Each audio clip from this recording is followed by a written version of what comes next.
Let's get this started. Welcome into the PHNX Rising podcast, everyone. Appreciate y'all joining us. Two teams took the pitch today. One team kind of played soccer.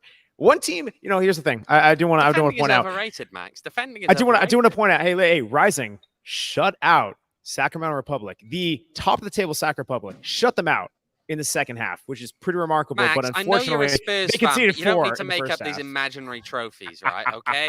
Yeah, we'll take we shut out Sacramento Republic for 45 minutes after they put 4 on the club. Exactly. Phoenix Rising, second half champions of tonight's match. No, Phoenix Rising fell joint title. Joint title of tonight's match. And Phoenix Rising fell 4-0 in tonight's match against Sac Republic. Really, there is no other way to put this than an absolute abysmal showing from front to back, really throughout the entire first half, really in the entire match. But first half was ugly. I had the pleasure of not seeing in person. I am Max Simpson. Owen Evans, you did have the pleasure, I guess, of seeing that in person.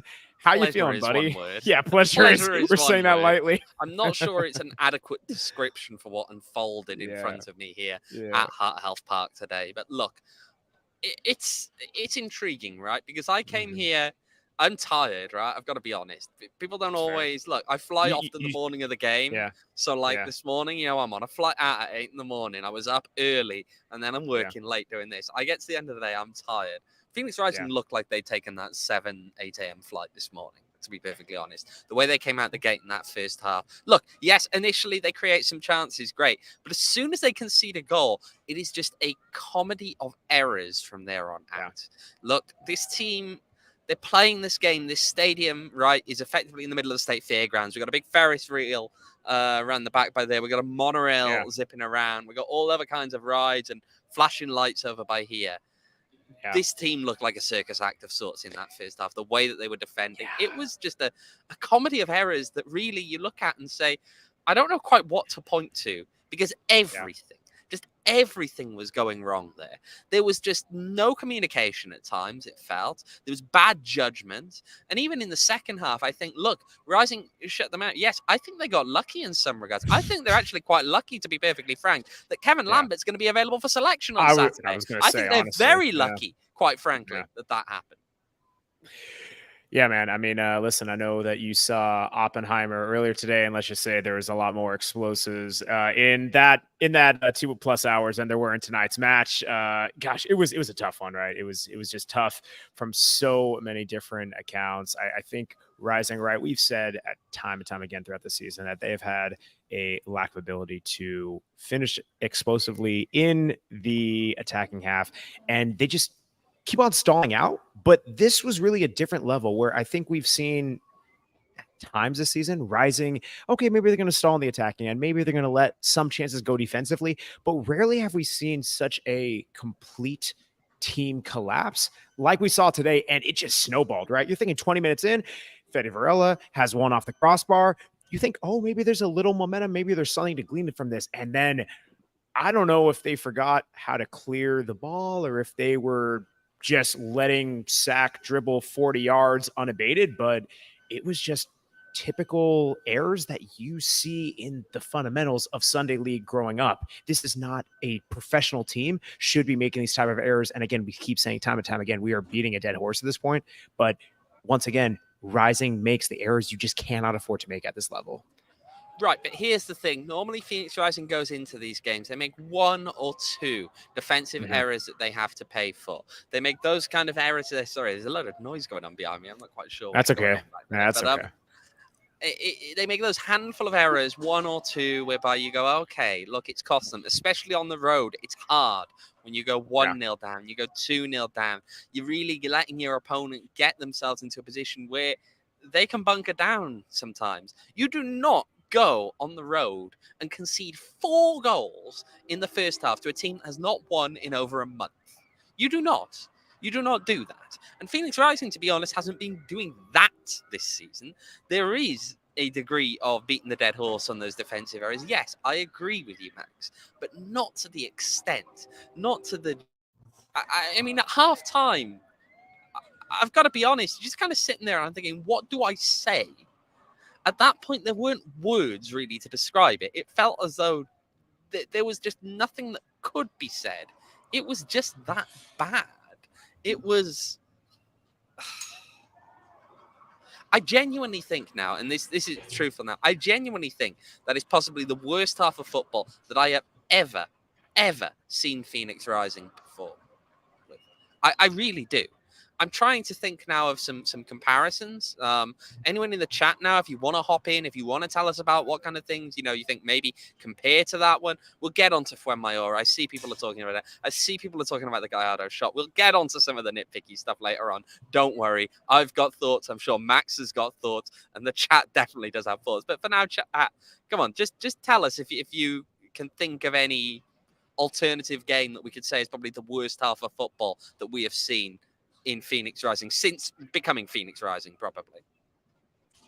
I mean, Edward's saying losing to Lights, but that no, I think there's that the game is shocking, but that was not as bad as this. First half versus Rowdies last year.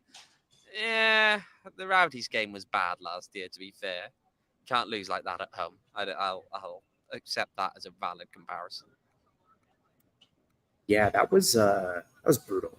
That was, I mean, dude, I don't even know what to say to that one. I don't think the Lights match quite measures up to this type of performance. I mean, when you go down, right? When you think about it, the goals that were scored, what was that? A 20-minute stretch where you have 4 in the back of the net, and it's not even well-earned goals. They were ones where, first goal.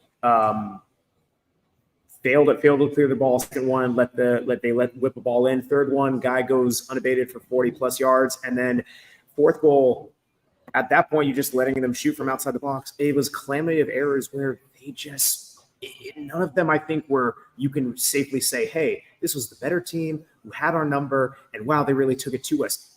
It just looked like Rising was in slow motion. You can just see they were late to closing out. They were late to stepping to the man, and there was just horrible marking with inside the box. It was something where, listen, we have given this defense credit a lot of the time throughout the season. We've had some pretty consistent performances for the most part, by and large, from, let's say, a Fuenmayor or for a Crutzen. But my word, when we have seen their errors pop up throughout the season, this is a hell of a time for everything to hit at once, man. You know what? That. I'm gonna break down before we get into the Juan Guerra post game. We've got the full 3.5 minutes of Juan Guerra speaking to myself and to Devin Henderson from Rising Radio after the game. Before we get into that, I'll do one thing. Let's just break down those 4 goals that were conceded. Goal number 1. I think I am pinning that one primarily on Alejandro Fuenmayor. I think Eddie Manjoma also freezes, but you are looking at, quite frankly, a case of musical statues of sorts in the penalty area. Just stop, put your hand up. No. Look, I always find, and this is seriously, I always find the whole appeal for offside by just stopping and putting your hand up hilarious. Because the assistant referee is going to give it.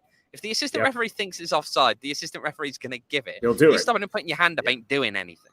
All right. But what it has done in that case is it allowed the forward to get in behind. There's no attempt there whatsoever to track that forward running in there. And you give him a completely free header from that close to the goal. That's going to hit the back of the net 99 times out of 100. Okay. It's pretty simple. You actually look at the XG figures when we'll I'm sure talk about those later on. And it is predominantly the three of the goals they scored. The other one was a bit more of a decent shot, even if there were errors that led to it. You look at goal number 2. Utter miscommunication. I don't know who quite to pin this on. Is it Fuenmayor? Is it Rakovsky? Both of them. You need to communicate. Rakovsky's coming out there. If he's coming out, you've got to get out there and get that ball. Fuenmayor, you've got to shield that ball better. And so it just bounces around and you got to tap it. All right?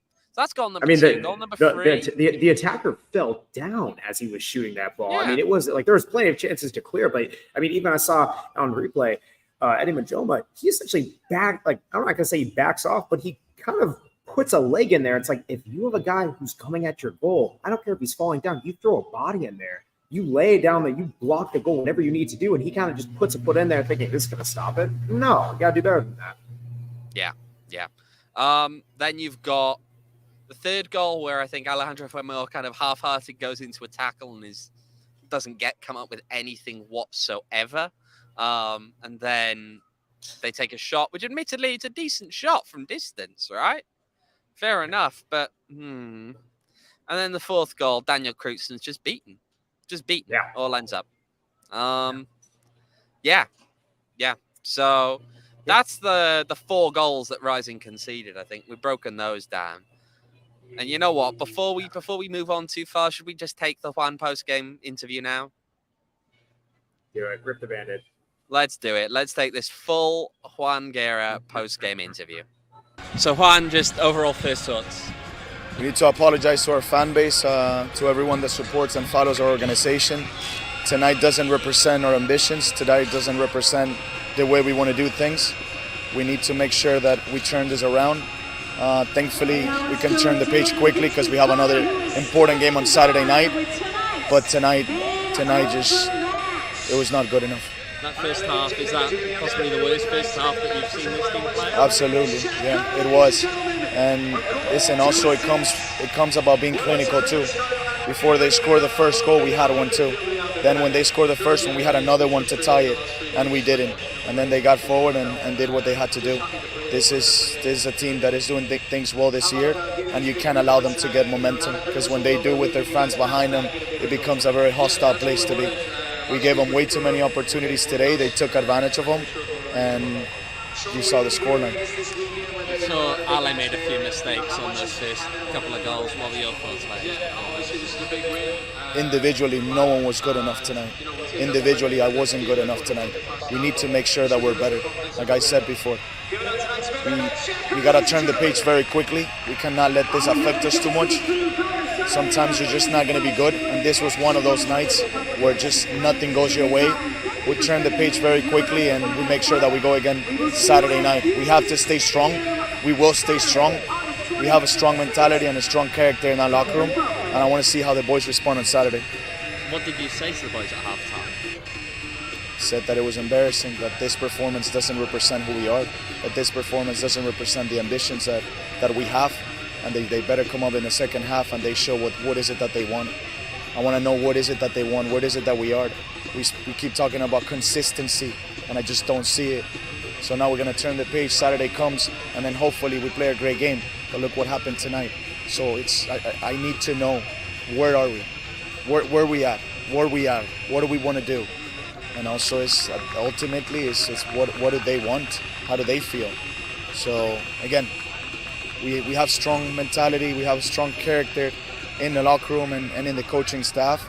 And I'm telling you, we're going to turn the page quickly and we'll turn this around.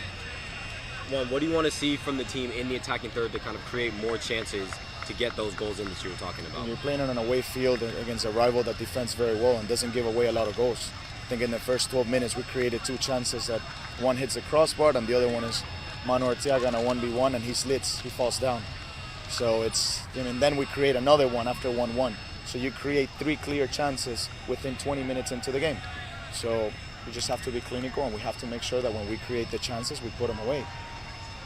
How much pressure then this result and dropping points at home as well, I suppose, in the game prior, put on the team for Saturday? We have to win on Saturday. There's just no other result than winning on Saturday. It's a good result for us. So we got to win on Saturday and then we have to win at home again. But listen, we built the team for this. We built a team understanding that it was going to take time and it was going to be turbulent until, we find that consistency. And now I want to see just the character piece and also on the technical side, how do we bounce back? How do we bounce back? And we'll make sure that we're ready to go again because Monterrey is doing things very well as well. We have to win on Saturday. Those are the words from Juan Guerra coming off of that. Yeah, man. I mean, I think we said it in yesterday's show that if you are able to take 4 points from these 2 road games, we consider that a success. And you're sure it's not getting that after this match. It ain't happening now. So yeah, not mathematically possible. Man, I'm certainly not trying to go down the Stark road, but it feels a bit of deja vu, especially around the time of Monterey Bay last year, where it kind of felt like a must-win for that match on the road as well. It's just kind of eerie how a team with this much talent. Intriguing? Yeah. actually. So if you're gonna address that, what was intriguing? These games backed up against each other last year as well. Wednesday in Monterey Bay, Rising went and got a draw. Yeah. On the following Wednesday, a week after, Rising came here to Heart Health Park and picked up a 1-0 win thanks to an Arturo Rodriguez goal. Obviously, they haven't won here this season. Yeah. I mean, it's not even trying to necessarily compare because it's very different teams, different circumstances. I still think there's a sense of optimism and whatnot that there is still existing this season, but it's grim, especially after a performance like this. I mean, I do want to shout the chat before we go too much further, right? Everyone, thank you guys for hanging with us, right? It's always funny, right? Robert Cox in the chat, most active comment section all season tonight. I mean, yeah, man, something like a loss like this is definitely going to galvanize a fan. So appreciate everyone who is shooting their stuff, everything like that. I mean, just seeing everyone in here, it's freaking fantastic. Going at Pat, it's better not be, but we're going to be working hard on that. It's just a polarizing performance, certainly. I mean, I think let's go on the numbers real quick, right, while we got it. This was a tough performance from Rising, and the numbers pretty much back that up pretty comprehensively. 0-4, Rising losing to Sacramento with those first half goals. XG 1.16 for Rising, 2.4 for Sac. Rising won the possession battle. There you go. That's a victory right there, guys. 59% for Rising. Shots, 9 for Rising, 12 for Sacramento, and then 2 on goal for Rising, 9 for Sacramento. Pretty darn clinical, honestly, pretty similar numbers. The clinical aspect that Rising had in a way against Memphis. So kind of eerie. The scoreline kind of reflects that as well, fortunately. So just a tough showing for Rising in a lot of different ways. I mean, man, listen, I know we're going to break this down a little bit further on tomorrow's performance, but I mean, I think I'm just kind of at a loss of like where you kind of grapple from here. I mean, the defense incredibly shaky throughout the first half in so many levels, but I think this team was just late to every stepping out, late to creating any sort of transition. And yes, Juan references, there's 3 chances in the first 20 minutes, but we have seen from this team, it kind of seems a lot of the times like their chances are only going to come into that 10, 15, 20-minute spurts. You need that sustained pressure for the entire match. And you can't just confine it to a 15, 20-minute stretch where, okay, cool, now we're going to throw, our attack at them. Max, I tell you what, right? Good points. My feet are going to sleep. Tell me about your night. What have you been doing? You've been having fun in Valley Tap Room, haven't you? This freaking. And then we'll break down the teams again. My feet have genuinely fallen asleep right now. That's fair enough. Yes, of course, we've been having a great time here at Valley Tap Room. Don LeMan literally just air fist pumping right behind the bar. We've had 2 watch parties here, U.S., Netherlands. Won my bet there. No big deal. A little draw. I predicted a draw in this match. That certainly didn't freaking happen. But no, shout out Valley Tap Room. Don was the man, literally hooking us up with some lovely beers. Give me a second. Yes, delicious beers. All good stuff here at Valley Tap Room. You guys already know, man. They got the Trivia Tuesdays. They have wine discounts today. They have specials all throughout the weeks. They're always doing different things, whether it's beer pong. Beer pong this Saturday, as Donald said. Karaoke, they're doing all different types of things. It's a nice place out here. Again, this place is packed to the brim for both watch parties. Check out Valley Tap Room. Always a good time. They got food. You can bring your own. Yes, Devin in the chat. Max bought beers for people in Valley Tap Room. It is a fact. I did it. I owned up to. He did it. The promise that I never promised. I bought beers. I'm a man of the people. What can I say? Check out Valley Tap Room. Yes, thank you, everyone. People are still here, by the way, at Valley Tap Room watching this post game, which I don't know. Shout out to them. That's like, I don't know if they're torturing themselves or something, whatever. But people are still here. We're having a good time. Check out Valley Tap Room on Instagram at Valley Tap Room. And check them out in person off of 202 in Gilbert. Great place to be. We certainly are going to look to be here again for more Rising watch parties. And something we did enjoy when we were at Valley Tap Room. Friends of Four Peaks were here giving away some nice swags, shirts, all of that jazz. A few people even got some beer, little samples and all that stuff. So shout out Friends of Four Peaks, little collaboration there with friends at Valley Tap Room. Of course, Four Peaks, you can follow them at Four Peaks Brew and Four Peaks Pub. And check out all the great stuff they're doing there. But again, you must be 21 years or older to enjoy responsibly. Oh my word, buddy. All right. All right. Yeah, Do you want my player breakdown? This is where I'm going to start getting more controversial, maybe. Of course. Before you do your play breakdown, breakdown, I do want to hit on a high note. We do have to name a man of the match, and there was actually a very good candidate, right, for a man of the match. I nominated the monorail, but I don't know who Max has given it to. You did nominate you did go to the monorail. The monorail in Sacramento, it does move quicker than Rising's defense. Yeah, there's like a monorail going around it. It goes like right behind us here in the press area as well. Yes, no, that is the man of the match. But the real one goes to the real man of the match. I would nominate Valley Tapper as the man of the match. 2 watch parties, unlimited good vibes. Okay, Shane, producer Shane, I did not know this. He actually edited this to 0 beers max paid for. That is a damn lie. I ran a freaking tab at this place with all the beers I paid for. I'm the man of the damn people, Mr. Shane Diefenbach. I'm gonna have a word with you tomorrow. But yes, shout out Valley Tap Room, not shout out the monorail. Anyway, yes, let's get into the serious talk about players.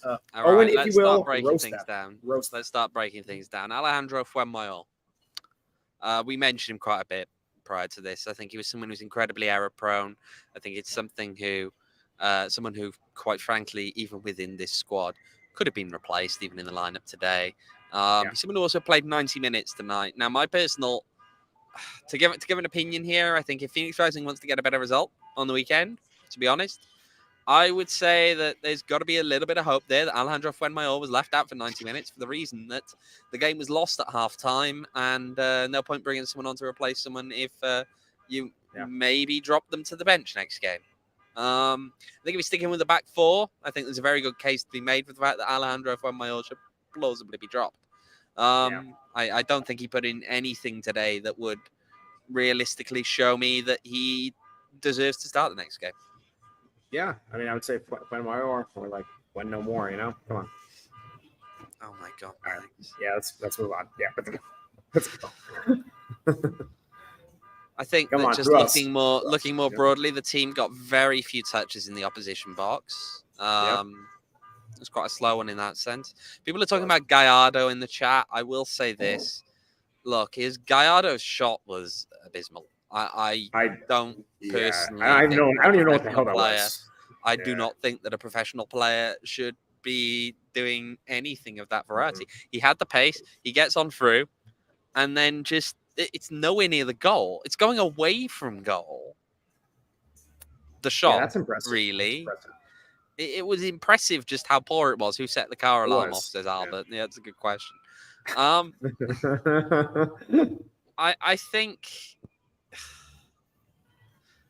Rakovsky did not do himself any favors for the idea that he should be starting any real games tonight.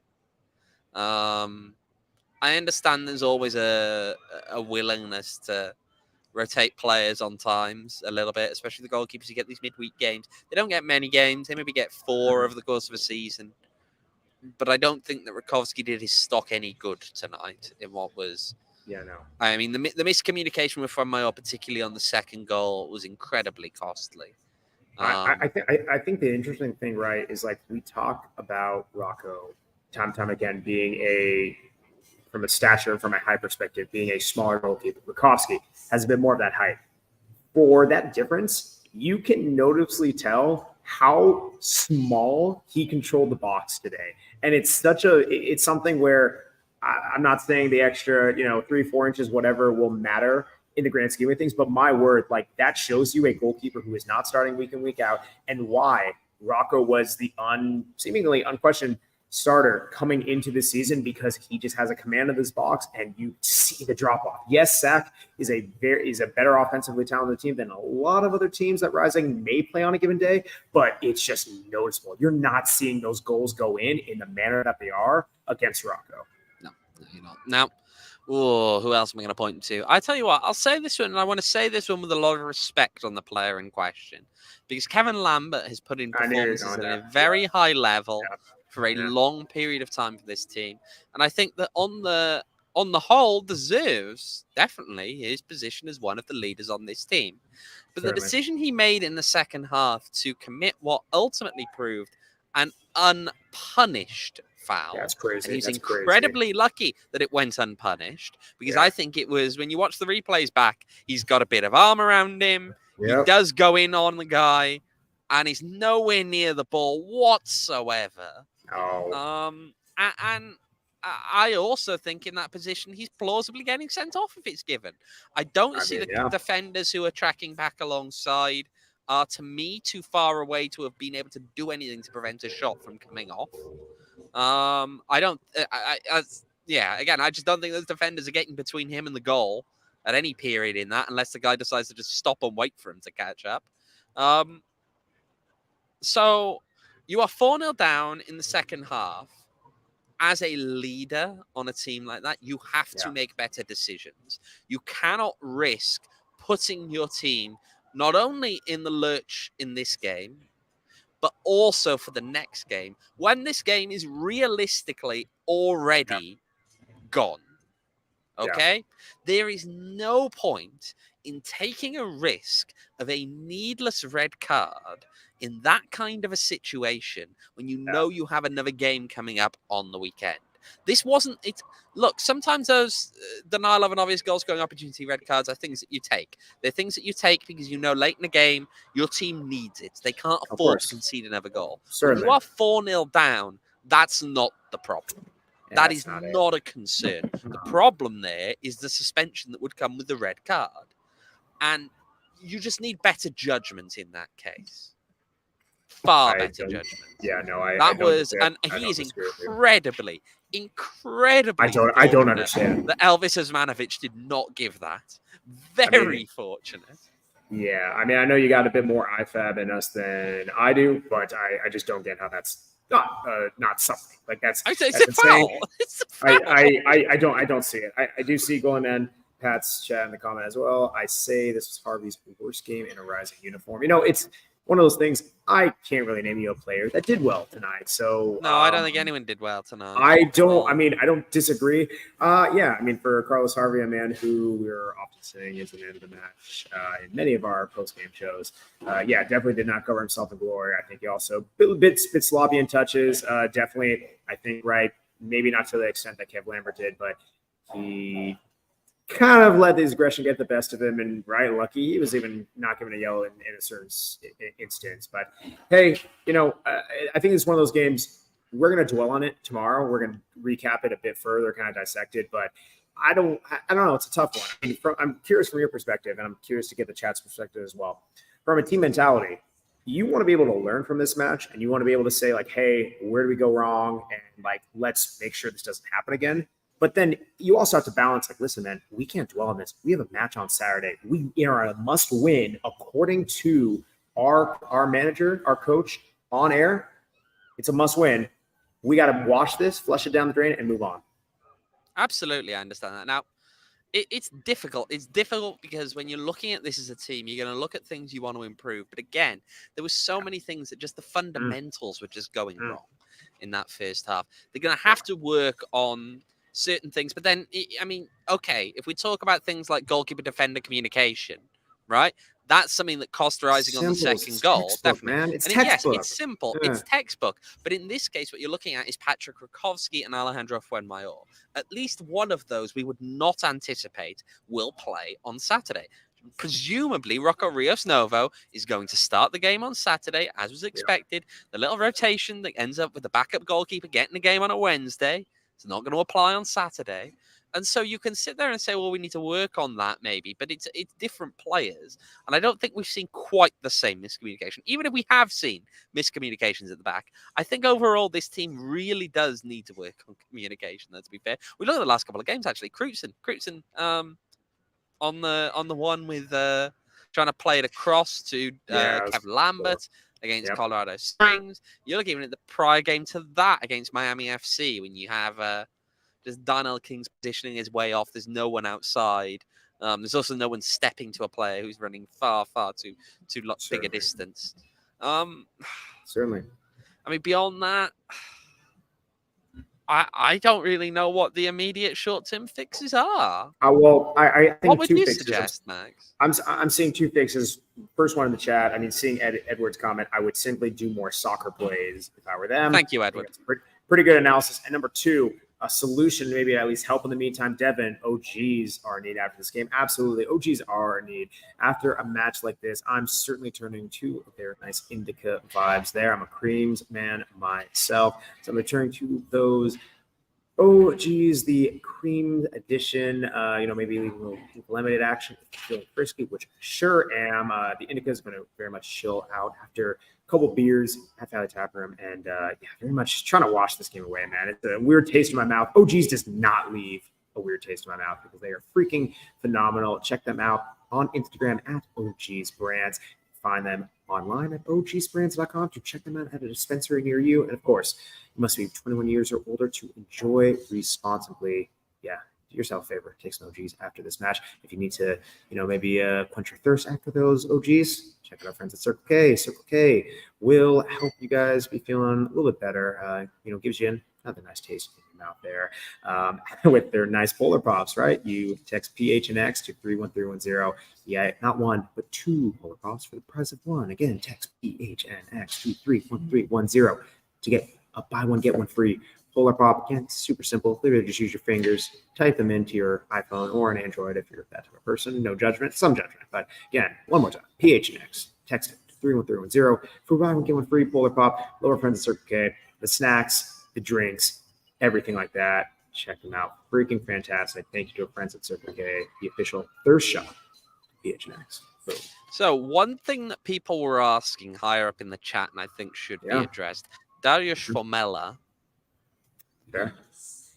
I can't tell you for certain if he will be available for selection on Saturday. I can tell you he was physically present here tonight. I don't know the answer to that one, I'm afraid. Why do you not have the answers? You know everything. Come on, dude. I'm kidding. All right, yeah. He was physically present here tonight, wearing a Rising kit, sitting next to Carlos Anguiano in the stand. Okay. So he was here with the team today. So you would imagine if he's made the trip,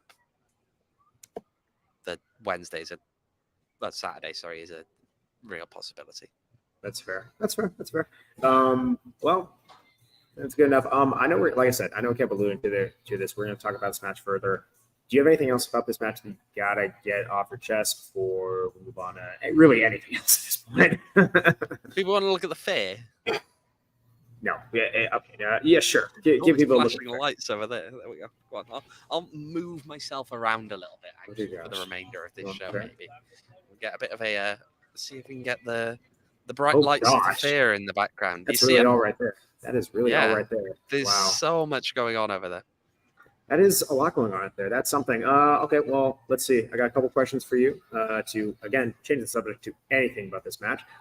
USA, Netherlands, were you able to... I have to be honest and say I was not able to watch it for the very simple reason as I had a game that kicked off at 8 to cover in person. I wasn't sure if you saw the first busy.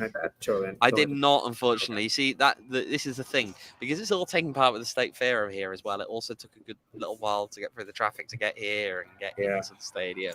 I'm so sorry. You were busy covering the game while I was busy doing my job too, drinking beers at Valley Tap Room. Yeah, I know. You were working so hard. I'm a man of the people. I'm so sorry. But okay, well let's answer this. No, don't. There is no rumor because it was fulfilled. How dare you? Don't even go. Rumor has it there will be a little social media contest where the first person to do something in the morning when I tweet it will be able to redeem one beer from Max. No, fuck it. I do not consent. It's happening. It's happening. It's happening. No. It's going to get tweeted anyway, so I mean... I will delete it. No, you won't. Okay. Anyway, I will. Okay, give me your rating on Oppenheimer. Saw it in theaters. What do you think? Come on. It was good. I thought it was a good movie. Very good movie. Fair. Cinematography was very good. I was watching something that felt like it was a lot more joined up than the football I got to watch tonight. It's fair enough. So, Veda, you have a question? No, he didn't even. Did someone have a question there? Oh, yeah? Yeah. Oh, wait. There we go. Yeah, just taking a look. Another of our big fans there in the background. Had a good time at Valley Tap Room. Saying what's up. He's waving. For those of you who are listening on the video. It's a fun time here at Valley Tap Room. Again, shout out everyone.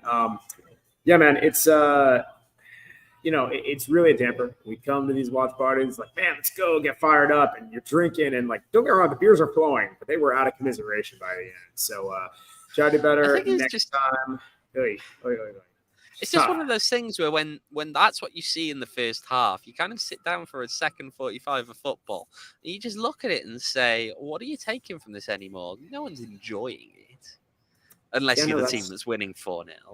No one's enjoying it, and you just kind of like, well, it's kind of over. Or unless you're the bookies who stole my money, which classic. That's on me for betting on this. I should know better. And Max, you don't bet on football. You're never good at betting on football. I did. I picked a draw on the USA Netherlands match. So here we go. But yeah. Anyway, I'm gonna call an end to this podcast. It's late. Yes. We said we were second to make this a quick one, and we went over half an hour. This is way too long for us, especially. I got a 4-pack in the hotel room waiting for me. Yeah, you do. 4 peaks, of course. Well, we appreciate you guys. I wish it was 4 peaks, to be fair. No 4 peaks out there? Okay.